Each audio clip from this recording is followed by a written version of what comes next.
Let's start. MTC 1, 2025, Unit 19 Number. Analysis. Norms are everywhere, defining what is normal and guiding our interpretations of social life at every turn.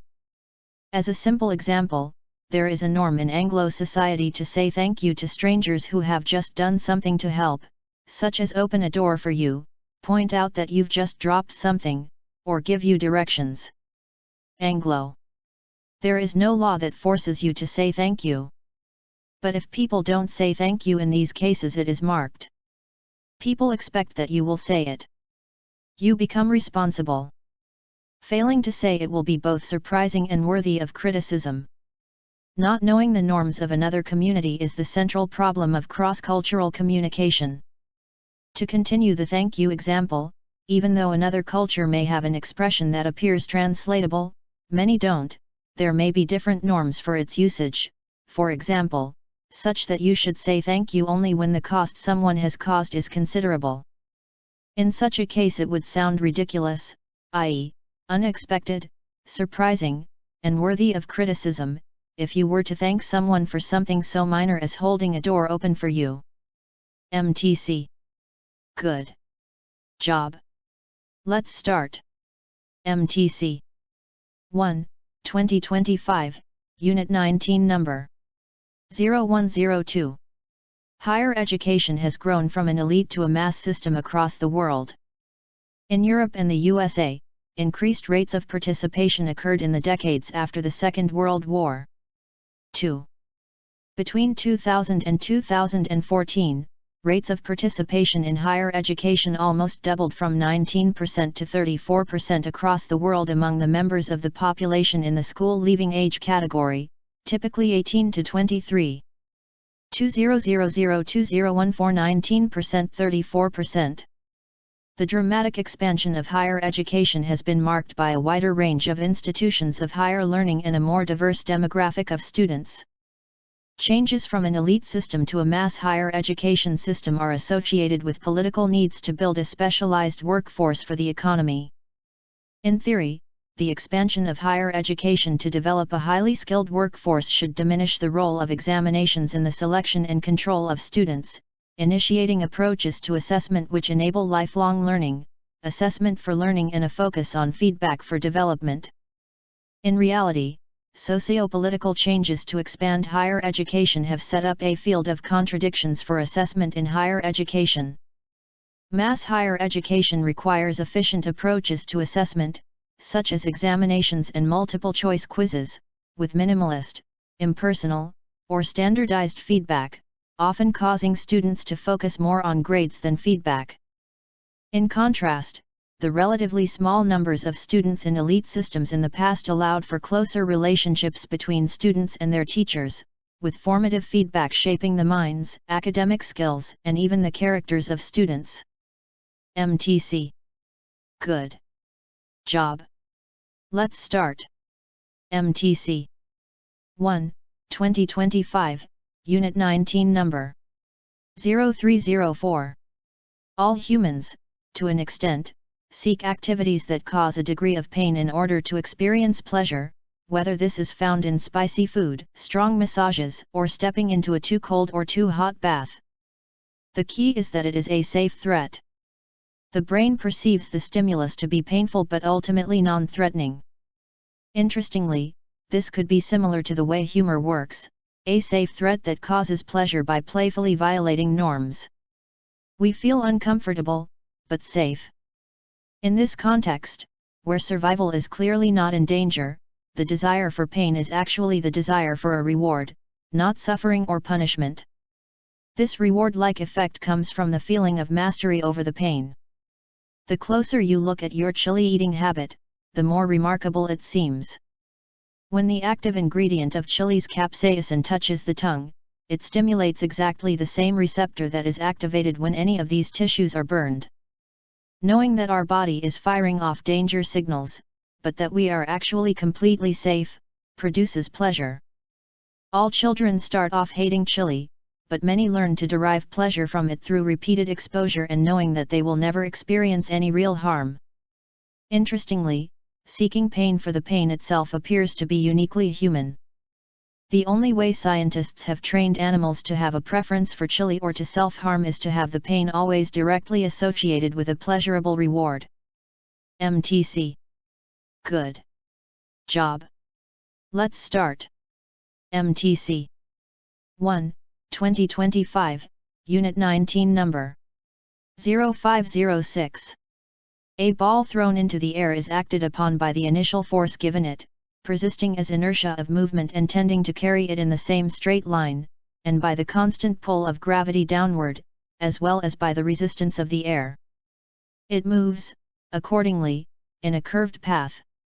Now the path does not represent the working of any particular force, there is simply the combination of the three elementary forces mentioned, but in a real sense, there is something in the total action besides the isolated action of three forces, namely, their joint action. In the same way, when two or more human individuals are together, their mutual relationships and their arrangement into a group are things which would not be revealed if we confined our attention to each individual separately. The significance of group behavior is greatly increased in the case of human beings by the fact that some of the tendencies to action of the individual are related definitely to other persons, and could not be aroused except by other persons acting as stimuli. An individual in complete isolation would not reveal their competitive tendencies, their tendencies towards the opposite sex, their protective tendencies towards children. This shows that the traits of human nature do not fully appear until the individual is brought into relationships with other individuals. MTC. Good job. Let's start. MTC 1, 2025, Unit 19 Number 0708. Claims that local food production cut greenhouse gas emissions by reducing the burning of transportation fuel are usually not well founded. Transport is the source of only 11% of greenhouse gas emissions within the food sector, so reducing the distance that food travels after it leaves the farm is far less important than reducing wasteful energy use on the farm. 1. Food coming from a distance can actually be better for the climate, depending on how it was grown. For example, field-grown tomatoes shipped from Mexico in the winter months will have a smaller carbon footprint than local winter tomatoes grown in a greenhouse. In the United Kingdom, lamb meat that travels 11,000 miles from New Zealand generates only 1/4 the carbon emissions per pound compared to British lamb because farmers in the United Kingdom raise their animals on feed, which must be produced using fossil fuels, rather than on clover pasture land. 11,0004. When food does travel, what matters most is not the distance traveled but the travel mode, surface versus air, and most of all the load size. Bulk loads of food can travel halfway around the world by ocean freight with a smaller carbon footprint, per pound delivered, than foods traveling just a short distance but in much smaller loads. For example, 18-wheelers carry much larger loads than pickup trucks so they can move food 100 times as far while burning only 1/3 as much gas per pound of food delivered. 183100. MTC. Good job. Let's start. MTC 1, 2025, Unit 19 Number 0910. Early hunter-gatherer societies had minimal structure. A chief or group of elders usually led the camp or village. Most of these leaders had to hunt and gather along with the other members because the surpluses of food and other vital resources were seldom sufficient to support a full-time chief or village council. The development of agriculture changed work patterns. Early farmers could reap 3 to 10 kilograms of grain from each 1 kilogram of seed planted. 1 kg 310 kg. Part of this food/energy surplus was returned to the community and provided support for non-farmers such as chieftains, village councils, men who practice medicine, priests, and warriors. In return, the non-farmers provided leadership and security for the farming population, enabling it to continue to increase food/energy yields and provide ever larger surpluses. With improved technology and favorable conditions, agriculture produced consistent surpluses of the basic necessities, and population groups grew in size. These groups concentrated in towns and cities, and human tasks specialized further. Specialists such as carpenters, blacksmiths, merchants, traders, and sailors developed their skills and became more efficient in their use of time and energy. The goods and services they provided brought about an improved quality of life, a higher standard of living, and, for most societies, increased stability. MTC. Good job. Let's start. MTC 1, 2025, Unit 19 Number 1112. Chess masters shown a chessboard in the middle of a game for 5 seconds with 20 to 30 pieces still in play can immediately reproduce the position of the pieces from memory. 2305. Beginners, of course, are able to place only a few. Now take the same pieces and place them on the board randomly and the difference is much reduced. The expert's advantage is only for familiar patterns, those previously stored in memory. Faced with unfamiliar patterns, even when it involves the same familiar domain, the expert's advantage disappears. The beneficial effects of familiar structure on memory have been observed for many types of expertise, including music. People with musical training can reproduce short sequences of musical notation more accurately than those with no musical training when notes follow conventional sequences, but the advantage is much reduced when the notes are ordered randomly. Expertise also improves memory for sequences of movements. Experienced ballet dancers are able to repeat longer sequences of steps than less experienced dancers, and they can repeat a sequence of steps making up a routine better than steps ordered randomly.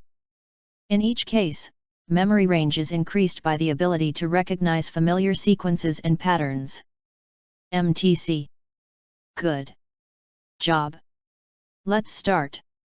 MTC 1, 2025, Unit 19 Number 1314. Mike May lost his sight at the age of 3. Mike May. Because he had spent the majority of his life adapting to being blind and even cultivating a skiing career in this state, his other senses compensated by growing stronger. However, when his sight was restored through a surgery in his 40s, his entire perception of reality was disrupted. 40. Instead of being thrilled that he could see now, as he'd expected, his brain was so overloaded with new visual stimuli that the world became a frightening and overwhelming place. After he'd learned to know his family through touch and smell, he found that he couldn't recognize his children with his eyes, and this left him puzzled. Skiing also became a lot harder as he struggled to adapt to the visual stimulation. This confusion occurred because his brain hadn't yet learned to see. Though we often tend to assume our eyes function as video cameras which relay information to our brain, advances in neuroscientific research have proven that this is actually not the case. Instead, sight is a collaborative effort between our eyes and our brains, and the way we process visual reality depends on the way these two communicate. If communication between our eyes and our brains is disturbed, our perception of reality is altered accordingly.